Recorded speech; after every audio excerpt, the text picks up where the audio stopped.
Nick Marshall is that typical guy who thinks he understands everything about women just because he grew up surrounded by them. Raised in Las Vegas by a single mother who worked as a showgirl, his childhood was filled with high heels, sequins, and red lipstick. Naturally, he grew up thinking he had a PhD in female psychology. These days, he works at an advertising agency. He's talented, confident, and, modesty aside, a master at selling anything. Well, except being a present father to his 15-year-old daughter, Alex. His marriage with her mom, Xi, is long over, and she's even remarried to a guy named Ted. Nick, on the other hand, is still out there chasing the cute barista, Lola. On what was supposed to be his big promotion day, Nick shows up at work all hyped, ready to be crowned the new creative director. But his boss hits him with a curveball. Since women are now the agency's top target audience, the job is going to Darcy, a woman. Plot twist. Darcy is smart, capable, and basically the opposite of everything Nick expected. He's so shaken, he almost loses his charm. Almost. As if losing the promotion wasn't bad enough, Nick also finds out he has to take care of his daughter for 2 weeks while her mom's off on a honeymoon. The catch? Alex has a boyfriend, Cameron. Naturally, Nick goes into full-on action movie bodyguard mode.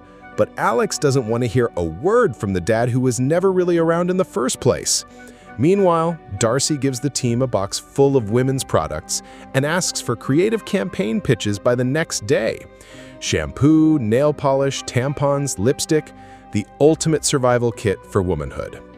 Desperate to understand what women think to come up with a killer campaign idea, Nick decides to use every single item in that box, all at once. And yes, that includes putting on a bra. That's the exact moment his daughter walks in with her boyfriend. Maximum awkwardness. In a last-ditch effort to escape creative failure, Nick plugs in a hairdryer and slips into the bathtub with it in hand. Boom! Major electric shock. He blacks out. The next morning, he wakes up thinking nothing's changed, until he starts hearing thoughts. Women's thoughts, from his housekeeper thinking about her boyfriend to coworkers silently calling him an idiot. Nick is basically living in an uncensored adult version of Inside Out. After a whole day of mental chaos, he goes to his therapist. She's skeptical until he starts repeating everything she's thinking. Her conclusion? You're the luckiest man alive. Armed with this new superpower, Nick starts using it to impress Lola, support his assistant Annie, and even save a coworker, Darren, from suicide. He also starts collaborating with Darcy. Okay, fine, he steals a few of her ideas, but who could resist a brilliant woman with ex-husband trauma and an enviable brain? Nick starts to fall for her, but his emotionally sleazy past starts catching up with him. He eventually bonds with his daughter, helps her pick out a prom dress, and even becomes the cool dad in front of her friends. But when he tries giving advice about her boyfriend, Alex shuts him down. He also ends up hurting Lola, who sees him getting close to Darcy. Trying to soften the blow, Nick tells Lola he's gay. Yeah, not the best move. Honesty would have been better from the start. Also, maybe don't wear a bra and dance to early 2000s pop in front of your daughter and her boyfriend. On the big pitch day, Nick, consumed by guilt, lets Darcy present her own ideas, but she refuses and tells him to take the credit. When Nick later finds out she was fired because of that, he finally does the right thing and confesses everything to the boss. And when Darren doesn't show up at work, he races to her apartment and manages to save her just in time. Then, surprise, another electric shock. And just like that, his mind-reading powers are gone. But maybe he's finally grown heart.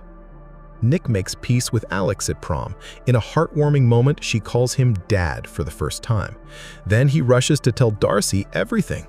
He confesses about the mind reading, admits he used it selfishly, but also that he truly fell for her. Her response? She forgives him, just like that, and they kiss. And if this story sounds familiar, it should. The movie starring Mel Gibson and Helen Hunt is one of the all-time rom-com classics of the 2000s. Fun fact, the role of Nick was originally offered to Tim Allen, but he turned it down. And honestly, can you imagine Buzz Lightyear hearing women's thoughts? So now I ask you, if you had the power to hear the opposite sex's thoughts for a day, would you use it to help or take advantage? Me?